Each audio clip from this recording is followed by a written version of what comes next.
Welcome to the Real Estate Marketing Podcast. Today I have with me Matilda Donovan. Matilda is a real estate agent, international real estate investor, and busy mom. Her business building comes primarily through helping and supporting groups and charities that she works with. In today's episode, we talk about how she built her real estate business, charity-based marketing ideas, coming from a genuine place as you build your real estate business, as well as referral marketing. Thank you for joining me, and now I bring you Matilda Donovan. Really excited to have you on the podcast today, Matilda. Thanks so much, Zach. Thank you. So, Matilda, why don't you start and just tell everyone just a quick, brief kind of bio, your real estate background, and then we'll get into it. So, my grandma was a real estate investor. Zach and I were just talking about her. She was kind of an accidental real estate investor. She bought a trailer home, decided to keep it, then moved into another home. She has a 4th or 5th grade education, but is incredibly smart, and she's at my house right now, so she's in the forefront of my mind. And her final real estate investment, I guess her second to last real estate investment, grossed $1 million. So she's really, really, really smart at it, and she did it rubbing 2 pennies together to make a nickel. So I always wanted to be a real estate investor like her. You know, she worked really hard at menial jobs and was still able to invest in real estate because she kept it as her focus. Yeah. And my mom was a real estate agent, but I didn't want to be my mom. I wanted to be the investor. Gotcha. So that was kind of funny that I did this. This wasn't my dream career. And then when my mom and, of course, my broker they were both when I was 18, you have to get your license, you have to get into real estate. I was like, no, rebel. And then I moved to Costa Rica and got married, had my first kid, and a switch flipped as soon as I had my first kid. And I was like, oh my gosh, I want to make income. I want to create a legacy for this child. I want to invest in real estate, but I also want to have a flexible enough career so that I can raise the child I brought into the world. Gotcha. And, real estate requires a lot of capital in general. Sure. And so if you want to invest in real estate, and especially if you wanted to invest like I did, which was internationally, it's hard for U.S. citizens to qualify for loans in other countries. So you need to have cash. And I was like, okay, well, how can I watch my own kid, because I want to raise my children. That's why I had them, not to put them somewhere else, in daycare. And also generate capital on a flexible schedule, be able to, and I was like, ugh, okay, Mom, you were right. I have to do real estate. Here I am. And my first transaction was absolutely crazy. And I think most people's are, but mine was a cash sale, neighbors. Oh boy. It was wow, it was crazy. You can't imagine. 4 trucks, driving across the country with all this stuff. It was, it was insane. And I loved it. And you were hooked from there? And I was hooked. So I would say, it's kind of family, but also the dreams that I have for my own life, real estate facilitates them. Yeah, absolutely. And so when you were starting as a real estate agent, how did you kind of build your business? How many years have you been in the industry? The industry or? In real estate? In real estate? Broadly, however you want to 7. I started as a property manager in Costa Rica. So I started, my husband would watch people's rental properties. And this is very common when you have, if anyone's thinking about having investment properties, you need to have someone on the ground who is honest, trustworthy, and can manage your property, regardless of how you make that arrangement, monetarily, whether it's a property manager or just kind of a handyman, whatever it is, you need to have someone. And so he was that person in this little town who everybody knew. You could leave your keys with him, and he would go get the drunk people in after they broke their key off in the middle of the night and climb through the window. And he would do pretty much anything. And I honestly, when we first started out, I don't think he charged people anything. I think he just did it out of the goodness of his heart and knowing that, okay, they were in Canada, he was in Costa Rica, what were they going to do? So I was like, we're doing this for free? I was like... So wait a minute. We started really property managing and taking a percentage. and managing then everything, buying all the toilet paper and doing all the laundry and getting the cleaners and everything. And I loved it, but it wasn't mine. And for me, it's very hard for me to feel invested in something and put everything I am into something that's not mine. That like the only benefit is actually money. That's not who I am. Yeah, and it really didn't meet that criterion that you have, at least now, of being flexible, right? That's a lot of on-call, urgent when it's urgent. It is so hard. It is so hard. Like now I'm grateful that I don't actually in person manage our properties. Yeah. Because even just Airbnb, pling, pling, pling every second is like a lot. And I do all of the managing of the Airbnb and communicating with cleaners, but I don't check the people in. I don't wait for 3 hours. Shout out to Dashi who does that. But yeah, and so that's how I got started in it. And then we did help people buy some properties down in Costa Rica, facilitate some builds and things like that. And Costa Rica, you don't really need a real estate license to do that. Gotcha. Which is always pretty much terrible from like 90% of the time. It does not go well. So, and then when we moved back up here 5 years ago, or going on 6 years ago, then I started in real estate here. Cool. So. And when you moved back up here, how did you kind of get your business off the ground? What were some of the main efforts? Really, it was all friends at first. Yep. As it is for many agents. Yeah, most agents, I think, start with somebody who gives them a chance, and they're so grateful for that chance, right? That someone took a chance on them, that they do the best job of their life. And I think a lot of agents and people in whatever business you're in, they wish they could capture that person who was that like first fresh agent back again, because you went so far above and beyond. Everything. It was like probably not a good idea, but so that's definitely, people gave me a chance. And then you just build relationships. So like at the open house for that property, you make some more clients. And so it's all about building relationships at first. And I think it's constantly about building relationships, but you're never going to have any clients if you don't lean on those relationships. And I never did the whole like call all your friends and tell them you're a real estate agent. I've never done that. That makes me like sick, like to think about doing that, but I probably will one day, honestly. Who knows? Hey, I've been an agent for You also change, like when, like I didn't start collecting reviews until I had enough transactions so that I could send an email to all the 20 transactions I had to say, hey, could everybody write me a review? And then the next day I had like 5, because I was like, I don't know. It's like something about being like, oh, you know that I sold your house, helped you buy a new one, and like I have 0 reviews. So for me, it's also about like you do a good job, but you wait until you are established a little bit. Yeah.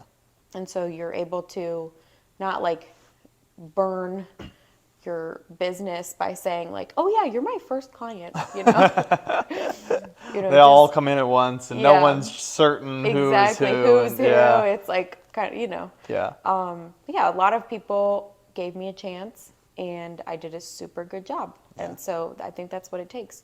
You have to do a really good job when you get that chance, no matter what it is. If it's a rental, I mean, last year, a lot of my closings were from rentals, people who contacted me to find a rental. We looked at tons of rentals. One of my clients, we literally looked for probably 3 months at rentals really far away. And then I said, have you thought about trying to buy, like getting pre-approved, seeing where that goes? Turns out that their mortgage, their whole entire mortgage is less than they would have paid in rent. So. And that is especially for younger agents who their like friends are renting. The lead time in terms of real estate really isn't that long for that rental to become a first home, to become the forever home. It's not, maybe if people are a little bit older and renting, like maybe that will take a little longer, but if they're young and they're renting, like in 2 to 3 years, that could potentially become them being a first-time home buyer. For sure, and all their friends, like you're in the same kind of peer group, and so everybody's thinking like, what should I be doing for housing? How should I be investing their money? Like my money that I'm making, what's my next step? And so if you put yourself in that friend group and that sphere to be the advisor, like, and say, oh, this might be the best choice, or yes, you should definitely rent while you build your credit up, because that'll save you hundreds of thousands of dollars in interest. Yeah. You know, if you can rent. If you can't because you have, you know, a pit bull and some other reason why you are less than desirable tenant on paper, you know, I'm sure you're a great desirable tenant, but always. on paper, that landlord is less likely to accept your application, and right now it's very competitive, extremely competitive. Then yeah, if you have a 580 credit score, go for that FHA. So you get to be the advisor who really cares about those people, and it's about really caring about them, and it's not about the money. That's what builds business in the Yeah. long term. That's what wins over the long run. Yep. Well, Matilda, I know that we talked earlier that doing some events has been a big method, a channel for meeting people, getting in front of new people, expanding your sphere of influence. Tell me a little bit about kind of that strategy and how you go about it. So I think there's two kinds of events. One, there's the one that you plan in advance, you work super, super hard, you invite all these people, et cetera, et cetera. And then there's the second kind that just kind of happens. Maybe it's an event that you're already invited to, like, you know, a baby shower or some kind of party or something like that.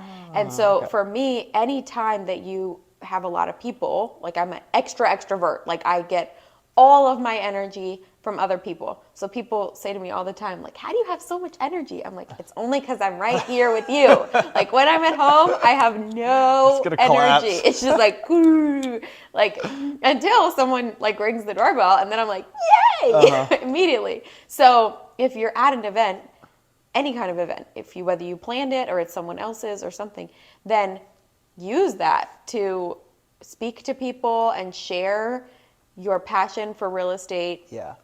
And share, you know, something that you've learned recently. A lot of times people will say like, oh, are you her realtor? And I'll be like, yeah, I'm her realtor. Okay, so events is, I'm having a fundraiser for an organization that I sponsor. And that's something that last year, a friend of mine approached me. She started this amazing organization called Contigo. It's a youth club in Falls Church that provides after school, sometimes before school, and now during school care for kids who come from underserved households. So they basically have nowhere to go, nothing constructive to do, and like, of course, all of us know, like young people, when they don't have anything to do, what do? Not good stuff, usually.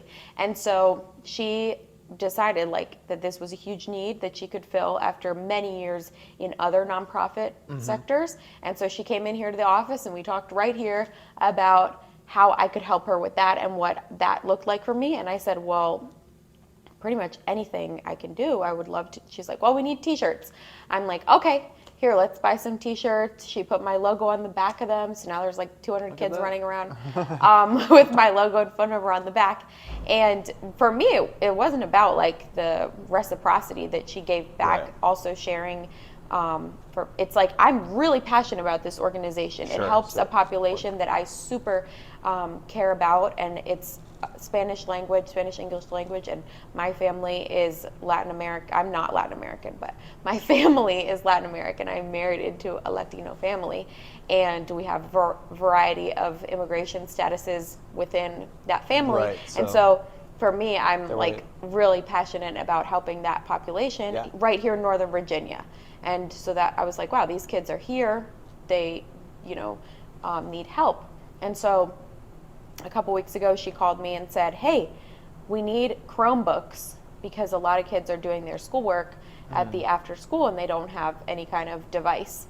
And I was like, oh, well, let's have a fundraiser because nobody kind of knows what her organization is except the people who know her. And I'm like, let's have a Meet Contigo, the organization, here at the office, and I'll sponsor it and do whatever you need and invite people and plan it. Because she doesn't have time. She's literally helping these children every day. And so I think that whatever you can do to offer help to the people in your sphere in the form of an event, like if your friend's having a baby shower, you're like, oh, I'll host your baby shower. I'll it doesn't have to be a real estate focused event. Like Yeah. home buyer seminars, we used to do them. Not a lot of people come. Yeah. And it's just not very organic. And so if you can Definitely not organic. Yeah. yes, like the antithesis of Yeah. organic. It's like, please Totally RSVP to manufactured, learn yeah. about home buying. Yeah. But if you can serve a need, like fulfill a need Yeah. within your community. And I did another event that I do every single year for like 3 years.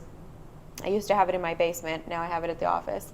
And it's a clothing swap. So Okay. me and all my friends realized that we liked to shop at thrift stores, like share clothes with each other, stuff like that. And that we were always like, oh, I have a pair of pants, but we never actually like made the exchange, right? Like, oh, I have Sure. a jacket that you would like, but we never actually followed through. Huh. And one of my mom's clients runs an incredible organization in Ellicott City, Maryland for now 30 years. She and her friends run it, and they collect used or new clothes, and they have a thrift shop. Well, not even just one thrift shop. It's like 4 thrift shops. They have Yeah. a bridal shop. Okay. It's absolutely incredible. And it's called Success in Style. And then they have suits. They literally. So they supply some of the stuff, or they have? No, we donate all the stuff we don't Oh, use they to don't them. want- that's amazing. So basically, here in the office, we had clothes everywhere, every size, every style, shoes, purses, bags, earrings, accessories. It's always more than you can ever imagine comes, right? Right. And then we went, after we went through everything, like people were like, oh, these pants would look good on you, these pants. And it's fun. It's literally Yeah. just fun. It's nothing business related. It's just fun. Right. We don't talk about real estate unless it comes up. It's just fun. And then loaded everything up in the car, and I went and dropped it off.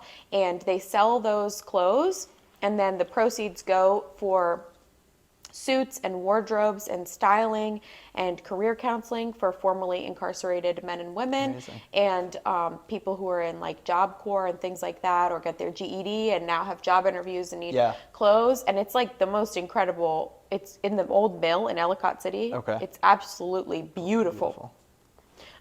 So What a that's cool another idea. event And I've what's had. nice about that is you don't.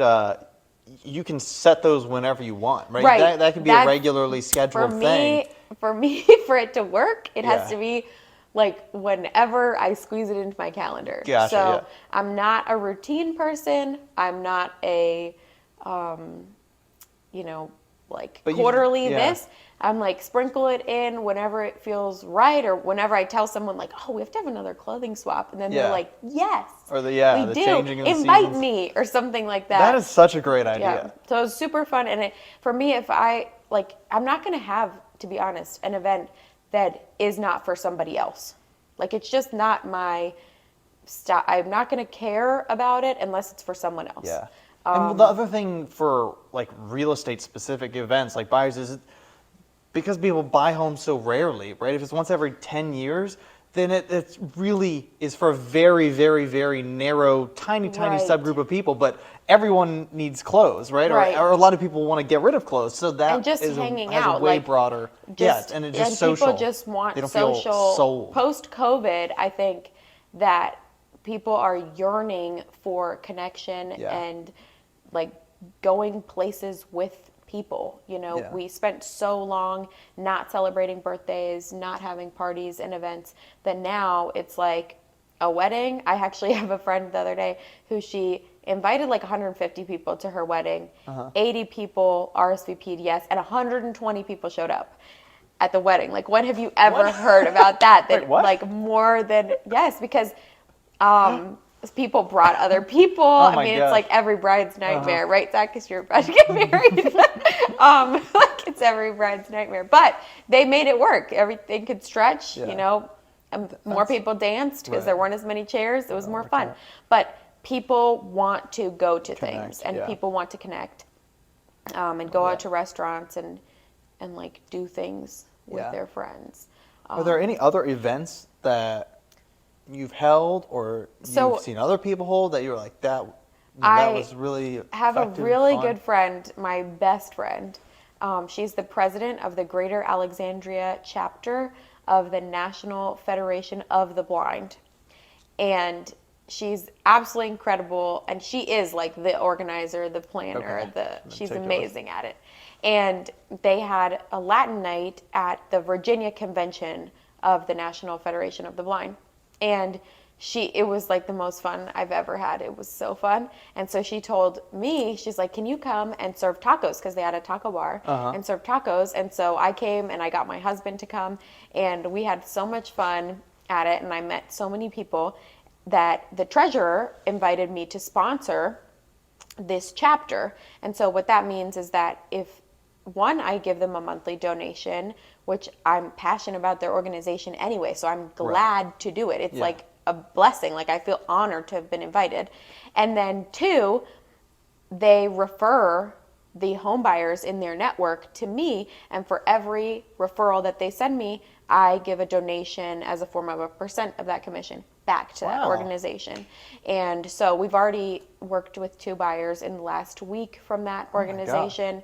And it's literally just because I'm passionate about like this organization that has done so much for my friend who happens to be blind, and for all of us, right? Because I always say, like, you could literally go blind tomorrow. Yeah. So I'm passionate about accessibility, inclusivity, housing equity. And so I think that those things fit into my career as a real estate agent, and meeting people and being able to serve them also as their realtor. And what an amazing lesson there. Like, you're talking about these things like giving clothes, helping kids after school, helping the visually impaired. Like, these are all things that are amazing goals in and of themselves. And then they also work. Right. They help me a like lot. Doing as good an brings agent. good. Right. And so I would say that as people, this market has changed. Last year, there's our alarm. Great. Oh yeah, and that's like, I feel like we can almost like finish on one of those things, that because I wanted to say that so many agents have spent more money. Like, I listened to a podcast the other day where they're like, agents are like, spend more money on advertising, marketing. Like, the economy, is changing. We're going to have to work harder for our business than we have had to in the last couple of years. Like, last year, literally, someone would come to my open house and they'd say, I want to buy this house. Can I put in an offer? Yeah. And I'd be like, oh, no, I can't. But here, let me call an agent in my brokerage and literally give them and be done like that.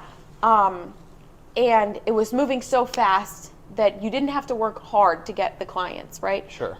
They pretty much came. Yeah. But now, of course, things have slowed. Interest rates have risen. Now they've gone down again. Yay. But still, it's a big change. And so some agents are saying, I'm going to spend more money on my website, more money on my content. Like, they're going to invest in themselves. And that's good. I should probably do that too. But I am just I'm like going to spend more money in my community. Yeah. I'm going to invest more in my friendships. I'm going to invest more in the organizations that I really care about. Right. And helping them do what they need to do as their donations also decline. So like, and I know that's my marketing. But that's just an amazing insight. It's so kind of counter-cultural, but we all know that is like long-term success is if people really trust you, and especially for a real estate agent, when you have a fiduciary duty, people want to know that you're going to take care of them, that you're going to put them first, other people first, and doing all that stuff is going to pay off. Maybe not in the super short term, like buying ads would, but in the long term, I mean, and to me, like, that's not proof of the pudding. Like, why? Like, the reason why people help someone, it should always be altruistic. It should always be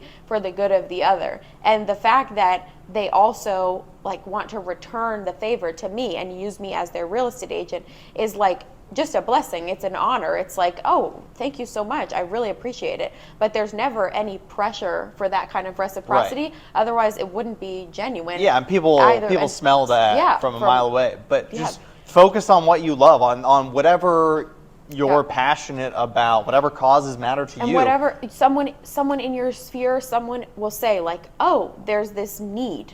We're like, would you be interested in this? And if it's Sure. small, I would choose something small. Yeah. Like not some gigantic organization that already has 50 real estate brokerages sponsoring it. Yeah. Some organization, some person that actually needs it. Yeah, where you you know? can make an impact. My mom had clients who she took them home from the grocery store. Like that was how she met them. She gave them a ride home from the grocery store, and then they ended up like years down the line, using her as a real estate agent because she stayed friends with them. Yeah. Our broker, the same thing. She has people who she's helped in their hour of need, and then they have been like, oh yeah, aren't you a realtor? Years later. But it had nothing to do with that, right? The reason had nothing.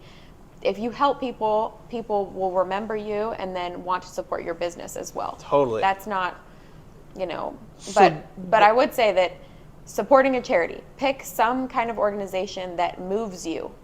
Right. So this is a really interesting dovetail with the next point, which is referral marketing or working with real estate agents, because I know a way that you have yourself got business is by doing a really good job of referring people to other agents and making sure that both the buyer that you can't help and the agent that you're referring them to has a really awesome, seamless transition, which is the same sentiment, just plucked up and put down somewhere else. So could you maybe start with kind of what that strategy has been, what it's looked like for you, and then we can dive into the why?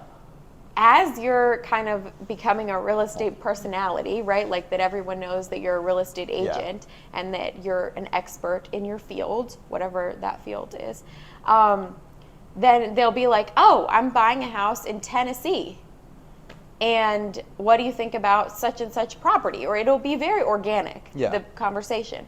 And so you can say, oh, well, I actually have a really great agent in Tennessee, or where in Tennessee. And because I'm active on social media, I do know a lot of great agents all over the country and the world. In literally lots of countries, I have connections with different real estate agents. And I know that they'll be able to do a good job. And so you're able to say, okay, I would love to recommend you to this agent. But you also want to make sure, you want to vet every person in this, because you don't want anyone's time wasted. Not the buyer, not the seller, not the agent. And so you call them up or you text them to see if it's a good time, and you get everybody's information and you kind of coordinate this first meeting so that it's professional, so that everyone is handled, and so that the person who's you're referring to this agent knows, like, this agent has time for me. They're actually in the area. It's not like, oh, they're on vacation and they're not going to be able to get to me. Time is of the essence, right? Communication is number one, but time is really, really important in this. And so last week I referred a client to an agent in Norfolk, and then yesterday another agent in that same office referred me a client. Now, I'd never referred anyone to this agent or this brokerage at all. I didn't know that they'd be talking on their Monday morning meeting about me. But because I'd done such a good job prepping everyone and kind of communicating and making sure it was all smooth, then they knew that I was also a trusted referral partner, and so they could send people to me. Right. It's a testament to your work ethic and how you do business. And so then they can feel confident to send people my way. And referrals and being like a friend to agents, like being part of this community, we all do the same thing. And it's like a really great way to grow your business. There's an agent who I listened to a podcast the other day, and he does all his business based upon agent-to-agent referrals. Wow, that's interesting. Almost all of it. And especially around here, we have such a military presence, and the turnover is so high, and there are constantly people coming from out of state or moving out of state, especially in Northern Virginia, I think. That strategy of really being a concierge for referrals, both for the buyer or the seller and for the agent that you're referring to, ensures that everyone has a great time and puts you at the top of their list when they have someone coming your way. It also goes to relationship marketing and building relationships, because you're building relationships with another agent. Like I showed a listing last week, and we all know how this competitive market is coming back. I don't know if everybody knows it yet, but you're going to be in multiple offer situations pretty soon. So I had clients who lost out on a house, There were 7 offers. We were shocked, right? We're like just testing the waters of the market, 7 offers. And they're like, oh no, like we don't want to be in this again, because they were in this last year, took a break for a year, and now we're starting up. Yeah. And so I said, well, what can I do to really set myself apart, right? Because agents, we are the one presenting the offer for our clients. We're the one calling the selling agent. We're the one kind of making all those connections. They don't know who this buyer is. They have no idea. So if there are 20 offers, how are you going to set your offer apart if pretty much the pricing is all kind of right there neck and neck? Yep. It's really about who you want to work with. So I left this listing, a subsequent listing, and I left a review on the agent's Google My Business page to say, you know, Lisa is just such a phenomenal agent. Her listing was so clean. It smelled so fresh. It was lovely. And most people would think like, oh, that's so weird. Like, why are you going to leave a review on another agent's list, like on their Google My Business? That's forever. I'm like, exactly. That review is forever. Her listing is going to leave her stats as soon as she sells it. Yeah. You know, but that list, any reviews you leave are forever. And she called me like right away, because you know you get a notification like someone left your review, and she called me. She's like, oh my gosh, Matilda, did you just show my listing and you left that review? I'm like, yeah. She's like, so you didn't leave me feedback yet, but you left me a review? I'm like, I just wanted to show you how much this made an impression on me. There's your feedback, and it's public for all time. Yeah. I'm like, I'll leave you feedback, I promise.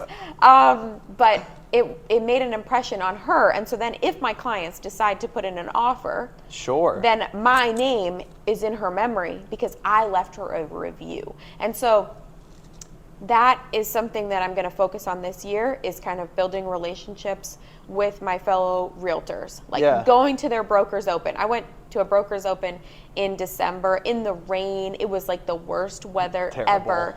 And I was the only like non-related to the agent who showed up, like other agents from her office, like stuff like that. And it meant so much to her that I showed up. So much to her that I know if I call her to come to my brokers open, or to do a favor for me, or ask her about a neighborhood that she's an expert in, that she will 100% pick up my call, because we formed that relationship in person because I showed up to her event. And again, it's almost the same philosophy as just running through everything. If if you take care of other agents, if you treat them well, you know eventually it's going to come back, and you know you're going to receive, you're going to reap what you've sown. And especially in this competitive market, it's like we have to remember that the market is what is competitive. If you're a good agent and you're honest, you set yourself apart already. You don't have to market so much and be competitive with other agents. The market itself is competitive. It's like you have the client, you're trying to win them the property. And so if you were just kind of overly competitive with that agent a couple weeks before about a listing, or you copied their TikTok or something like that, that just breeds bad blood within this community. And you want to always be positive. Like bring the good. And not, I don't view myself as, no agents are competition for me, because I just measure myself around against my own metrics. Like, you know, if you're measuring yourself against someone who does like $1 billion in sales, well, that's ridiculous. So just keep your own metrics and market yourself in the way that you're comfortable, because a lot of people, they're not comfortable with relationship marketing. You know, they don't like events, they don't like to be with people, but that's fine. You have to find your niche within real estate marketing and what you're comfortable doing. Well, Matilda, this has been amazing. I mean, what a cool insight that, you know, just doing well by others is such a fantastic foundation to build your business on. We didn't get to it this time. We'll get to it next time. We'll have to have you back on and talk all about international real estate investing.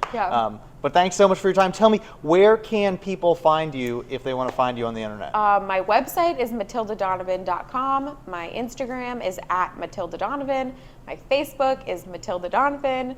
My TikTok is Matilda Donovan. Can't miss it. Can't miss it. And my phone number and email are within all of those networks. And I always tell people, like, I'm 24/7. Like, you know, call me, text me, email me, whatever you want to know. and and start doing some good. Start doing some good. Well, thanks again, Matilda. Thank you guys for tuning in, and until next time, this has been the Real Estate Marketing Podcast.